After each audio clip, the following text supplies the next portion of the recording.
નમસ્કાર. આકાશવાણી.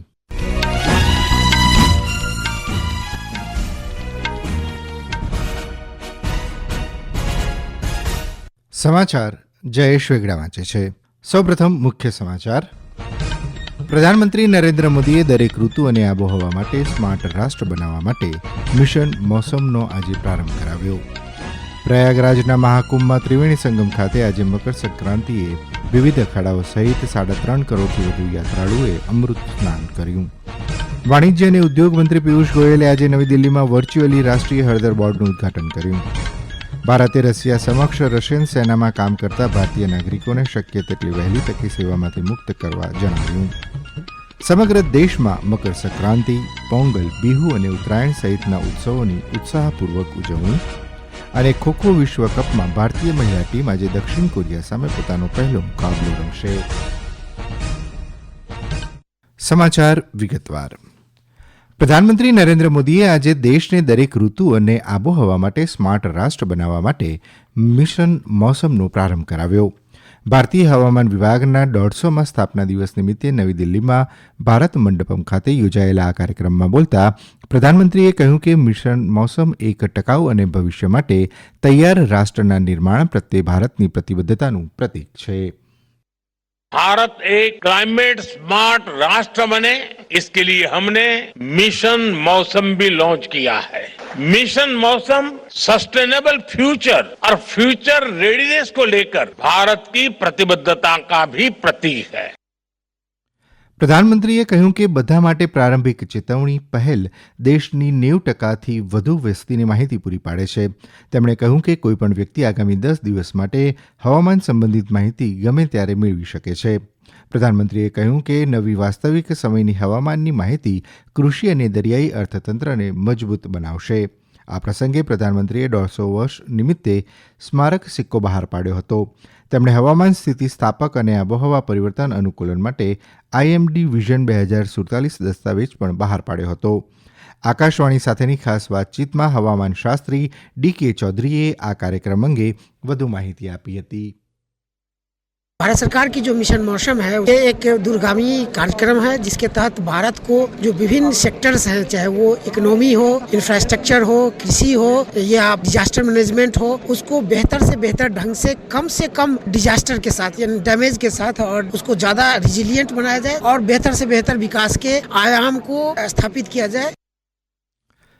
પ્રયાગરાજના મહાકુંભમાં ત્રિવેણી સંગમ ખાતે આજે મકર સંક્રાંતિએ 3.5 કરોડથી વધુ યાત્રાળુઓએ અમૃત સ્નાન કર્યું. અમૃત સ્નાનમાં લાખો ભક્તો અને સંતોએ ભાગ લીધો હતો. મકર સંક્રાંતિના અવસરે વિવિધ અખાડાઓના મહામંડલેશ્વરોએ પણ અમૃત સ્નાન કર્યું. મકર સંક્રાંતિ દરમિયાન બધી પરંપરાઓ અને રિવાજો સરળતાથી ચાલી રહ્યા છે. પવિત્ર ડૂબકી લગાવ્યા બાદ ભક્તોએ ઘાટ પર ધાર્મિક વિધિઓ અને પ્રાર્થના કરી હતી. પરંપરા મુજબ ભક્તોએ મકર સંક્રાંતિના અવસર પર દાન આપ્યું હતું. સવારે ગંગા આરતીમાં લાખો લોકોએ ભાગ લીધો હતો. અમારા સંવાદદાતાએ જણાવ્યું કે હેલિકોપ્ટરમાંથી શ્રદ્ધાળુઓ અને યાત્રાળુઓ પર ફૂલોની પાંખડીઓનો વરસાદ કરવામાં આવ્યો હતો. દરમિયાન પ્રધાનમંત્રી નરેન્દ્ર મોદીએ આજે મકર સંક્રાંતિના અવસરે મહાકુંભમાં પ્રથમ અમૃત સ્નાનમાં ભાગ લેનાર ભક્તોને અભિનંદન પાઠવ્યા હતા. મહાકુંભની ઝલક શેર કરતા શ્રી મોદીએ કહ્યું કે મહાકુંભ ભક્તિ અને આધ્યાત્મિકતાનું સાચું પ્રતિબિંબ છે. વાણિજ્ય અને ઉદ્યોગ મંત્રી પિયુષ ગોયલે આજે નવી દિલ્હીમાં વર્ચ્યુઅલી રાષ્ટ્રીય હળદર બોર્ડનું ઉદઘાટન કર્યું. શ્રી ગોયલે જણાવ્યું હતું કે બોર્ડ હળદરની ખેતી કરતા ખેડૂતોના કલ્યાણ, હળદરની સુધારેલી જાતોના વિકાસ અને નિકાસને પ્રોત્સાહન આપવા પર ધ્યાન કેન્દ્રિત કરશે. તેમણે કહ્યું કે દેશના 20 રાજ્યોમાં હળદરનું ઉત્પાદન થાય છે અને વિશ્વની લગભગ 70% હળદર ભારતમાં ઉત્પન્ન થાય છે. बहुत वर्षों से डिमांड थी कि टर्मरिक के ऊपर विशेष ध्यान देना चाहिए, अलग बोर्ड बनाना चाहिए. 40 वर्षों के परिश्रम के बाद ये सपना साकार हुआ है. मैं सभी हल्दी किसानों को, हल्दी को प्रोसेस करने वाले कर्मचारियों को, उद्योगों को और हमारे निर्यातकों को शुभकामनाएं देता हूँ कि ये जो नया टर्मरिक बोर्ड बना है ये आगे चल के आपके काम में बढ़त करने का एक काम करेगा. દરમિયાન પ્રધાનમંત્રી નરેન્દ્ર મોદીએ આજે રાષ્ટ્રીય હળદર બોર્ડની સ્થાપનાની પ્રશંસા કરી. સોશિયલ મીડિયા પોસ્ટમાં પ્રધાનમંત્રીએ બોર્ડની સ્થાપનાને ખાસ ગણાવીને હળદરની ખેતી કરતા ખેડૂતો માટે ખૂબ જ આનંદની વાત ગણાવી.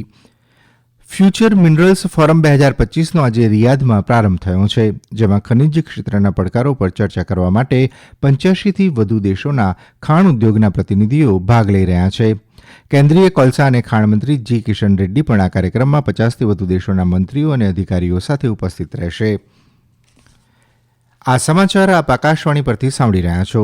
આ સમાચાર આપ અમારી YouTube channel AIR news Gujarat પર પણ સાંભળી શકશો. વધુ સમાચાર માટે અમારી વેબસાઇટ newsonair.gov.in/ગુજરાતી અને અમારા એક્સ હેન્ડલ AIR_news_ABAD ને ફોલો કરી શકો છો.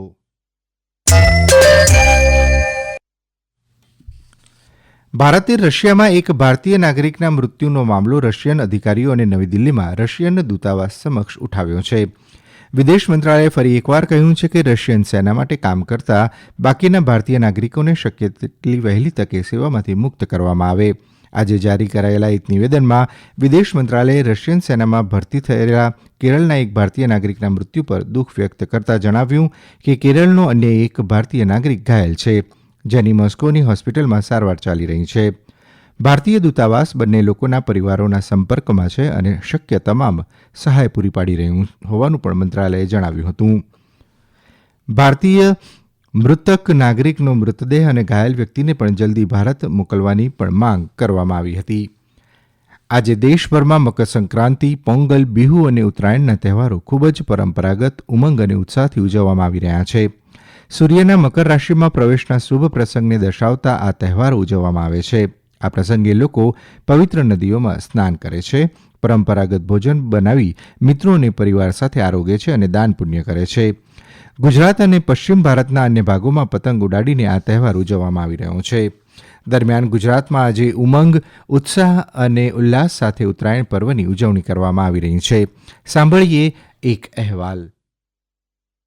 સમગ્ર રાજ્યમાં આજે સવારથી જ પતંગ રસિયાઓ ધાબા પર જઈને પતંગ ચગાવવાની મજા માણી રહ્યા છે. આ વખતે પવન પણ પતંગ રસિયાઓનો સાથ આપતો જોવા મળ્યો હતો. પતંગ ચગાવવાની સાથે સાથે માથે કેપ અને ગોગલ્સ પહેરીને સંગીતના સથવારે ડીજેના તાલે થિરકતા પતંગબાજોએ એક આપ્યો છે અને લપેટના સૂત્રો સાથે વાતાવરણને જીવંત અને ધબકતું બનાવી દીધું હતું. લોકોએ દિવસભર ઊંધિયું, જલેબી, બોર, તલના લાડુ તેમજ શેરડીની જયાફત માણી હતી. ઉત્તરાયણ એ દાન કરવાનો પર્વ છે. આજે સવારથી લોકો પશુ પક્ષીઓને ચણ, ઘાસ નીરતા જોવા મળ્યા હતા. આજે મોટાભાગના ધાર્મિક સ્થળોએ દર્શનાર્થીઓનું ઘોડાપુર ઉમટ્યું હતું. અજય ઇન્દ્રેકર, આકાશવાણી સમાચાર, અમદાવાદ.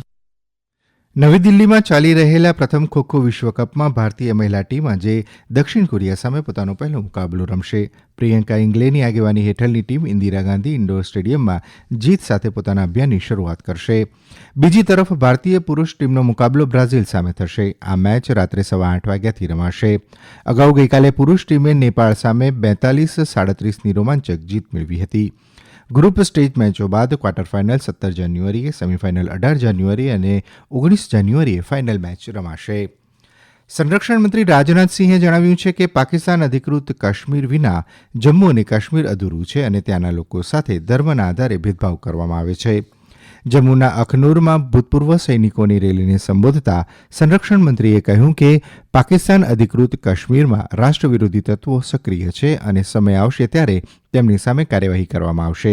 તેમણે કહ્યું કે ભારતીય સેનાના સૈનિકોએ હંમેશા યુદ્ધોમાં દુશ્મનોને હરાવીને દેશનું રક્ષણ કર્યું છે.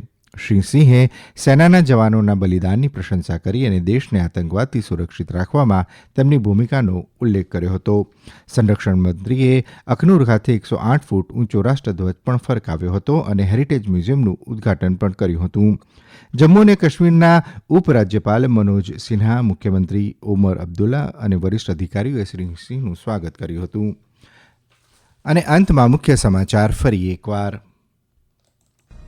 પ્રધાનમંત્રી નરેન્દ્ર મોદીએ દરેક ઋતુ અને આબોહવા માટે સ્માર્ટ રાષ્ટ્ર બનાવવા માટે મિશન મોસમનો આજે પ્રારંભ કરાવ્યો.